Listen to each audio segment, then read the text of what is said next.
ಓಂ ಗಂ ಗಣಪತಯೇ ನಮಃ. ಹಾಯ್ ಹಲೋ ನಮಸ್ಕಾರ. Welcome to spiritual vibes YouTube channel. ಪ್ರಸ್ತುತ ಒತ್ತಡದಿಂದಾಗಿ ವ್ಯಕ್ತಿಯು ಸಾಕಷ್ಟು ಸಮಸ್ಯೆಗಳಿಗೆ ಗುರಿಯಾಗಿದ್ದಾನೆ. ಒತ್ತಡವು ದೈಹಿಕವಾಗಿ ಮಾತ್ರವಲ್ಲ, ಮಾನಸಿಕವಾಗಿಯೂ ಅನೇಕ ಸಮಸ್ಯೆಗಳಿಗೆ ಕಾರಣವಾಗುವುದು. ವಿಷ್ಣುವಿನ ಯಾವೆಲ್ಲ ಬೋಧನೆಗಳು ನಮ್ಮನ್ನು ಒತ್ತಡದಿಂದ ಮುಕ್ತಗೊಳಿಸುವುದು. ಒತ್ತಡದಿಂದ ನೀವು ಮುಕ್ತರಾಗಬೇಕಾದರೆ ಈ ಪಾಠಗಳನ್ನು ಗಮನದಲ್ಲಿಟ್ಟುಕೊಳ್ಳಿ. ಒತ್ತಡ ಯಾವಾಗಲೂ ಪರಿಣಾಮಕಾರಿಯಾಗಿರುತ್ತದೆ. ಒತ್ತಡ ಹೆಚ್ಚಾಗಿ ಸಮಸ್ಯೆಗಳನ್ನು ಸೃಷ್ಟಿಸಲು ಸಾಕಷ್ಟು ಸಮಯ ತೆಗೆದುಕೊಳ್ಳುವುದಿಲ್ಲ. ಇದು ಕೆಲವೊಮ್ಮೆ ಮೌನವಾಗಿ ಪರಿಣಾಮ ಬೀರಬಹುದು, ಕೆಲವೊಮ್ಮೆ ನಿರಂತರವಾಗಿರಬಹುದು. ಒತ್ತಡವು ವ್ಯಕ್ತಿಯಲ್ಲಿ ಮಾನಸಿಕ ಚಡಪಡಿಕೆಯನ್ನು, ಭಾವನಾತ್ಮಕ ಆಯಾಸವನ್ನು, ನಿರಂತರವಾದ ನಿರೀಕ್ಷೆಯನ್ನು, ಅವಿಶ್ರಾಂತಿಯನ್ನು ಸೃಷ್ಟಿಸುತ್ತದೆ. ದೈನಂದಿನ ಒತ್ತಡವು ಹೆಚ್ಚಾಗಿ ಮಾನಸಿಕ ಅತಿಯಾದ ಹೊರೆ, ಫಲಿತಾಂಶಗಳ ಭಯ ಮತ್ತು ಬದಲಾವಣೆಗೆ ಪ್ರತಿರೋಧದಿಂದ ಬರುತ್ತದೆ.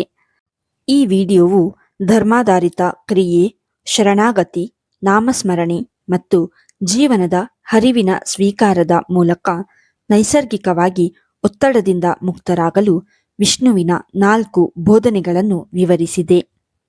ಭಗವದ್ಗೀತೆಯ ಬುದ್ಧಿವಂತಿಕೆ ಮತ್ತು ವಿಷ್ಣು ತತ್ವಶಾಸ್ತ್ರದಲ್ಲಿ ಬೇರೂರಿರುವ ಈ ಬೋಧನೆಗಳು ಮನಸ್ಸನ್ನು ಶಾಂತಗೊಳಿಸಲು, ಆತಂಕವನ್ನು ಕಡಿಮೆ ಮಾಡಲು ಮತ್ತು ದೈನಂದಿನ ಜವಾಬ್ದಾರಿಗಳಿಂದ ಹಿಂದೆ ಸರಿಯದೆ ಭಾವನಾತ್ಮಕ ಸಮತೋಲನವನ್ನು ಪುನಃಸ್ಥಾಪಿಸಲು ಸಹಾಯ ಮಾಡುತ್ತದೆ.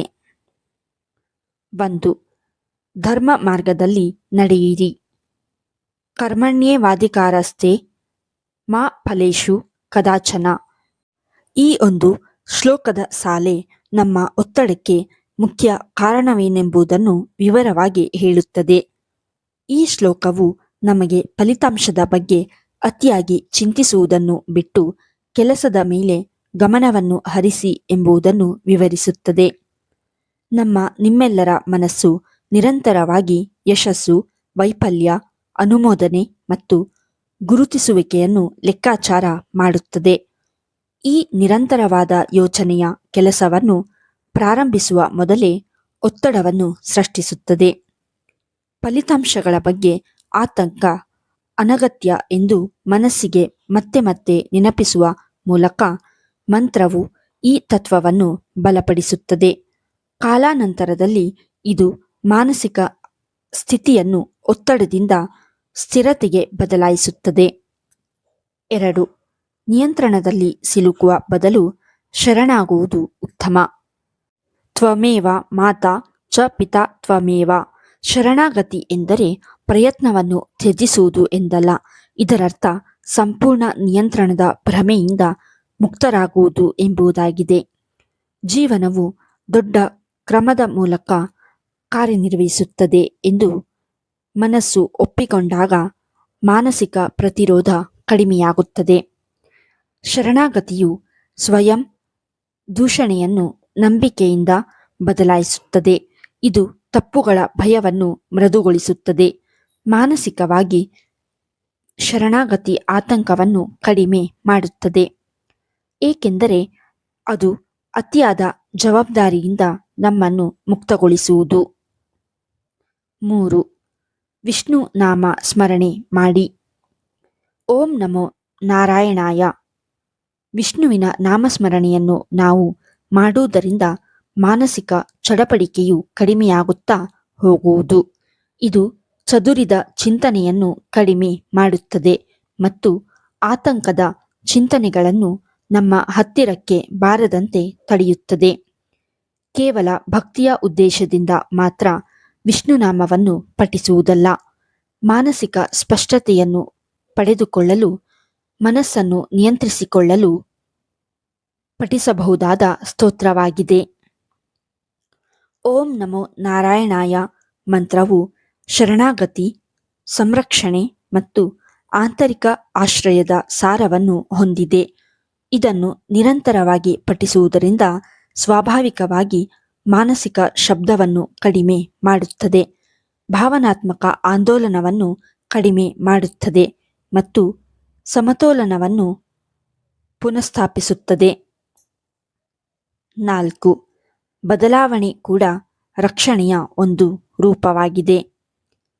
ಯದಾ ಯದಾ ಹಿ ಧರ್ಮಸ್ಯ ಗ್ಲಾನಿರ್ಭವತಿ ಭಾರತಃ.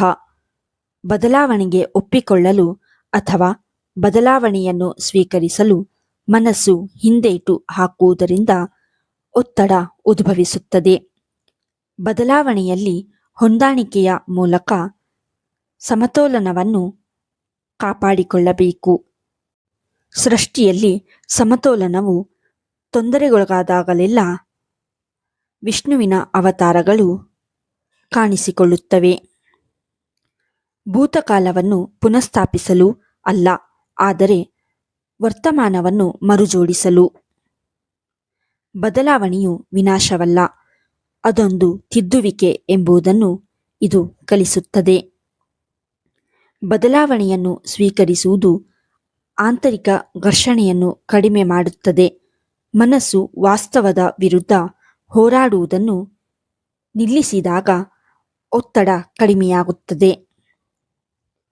ವಿಷ್ಣುವಿನ ಈ ಬೋಧನೆಗಳನ್ನು ನಾವು ಅಳವಡಿಸಿಕೊಳ್ಳುವುದರ ಮೂಲಕ ಒತ್ತಡದಿಂದ ಮುಕ್ತಿಯನ್ನು ಪಡೆದುಕೊಂಡು ಮಾನಸಿಕ ಶಾಂತಿಯನ್ನು ಕಾಪಾಡಿಕೊಳ್ಳಬಹುದು. ಒತ್ತಡ ಹೆಚ್ಚಾಗಿರುವ ಈ ಪ್ರಸ್ತುತ ಜಗತ್ತಿನಲ್ಲಿ ವಿಷ್ಣುವಿನ ಈ ಬೋಧನೆಗಳು ನಾವು ಒತ್ತಡದ ಪರಿಸ್ಥಿತಿಯಲ್ಲಿ ಹೇಗೆ ವರ್ತಿಸಬೇಕು ಎನ್ನುವ ಪಾಠವನ್ನು ಕಲಿಸುತ್ತದೆ. ಈ ವಿಡಿಯೋ ನಿಮಗೆ ಇಷ್ಟವಾಗಿದ್ದಲ್ಲಿ ಲೈಕ್ ಮಾಡಿ, ಶೇರ್ ಮಾಡಿ ಮತ್ತು ಓಂ ವಾಸುದೇವಾಯ ನಮಃ ಎಂದು ಕಮೆಂಟ್ ಮಾಡಿ. ಹಾಗೆಯೇ ಇನ್ನೂ ಹೆಚ್ಚಿನ ವಿಡಿಯೋಗಳಿಗಾಗಿ ನಮ್ಮ ಚಾನಲನ್ನು ಸಬ್ಸ್ಕ್ರೈಬ್ ಮಾಡಿ. ಧನ್ಯವಾದಗಳು.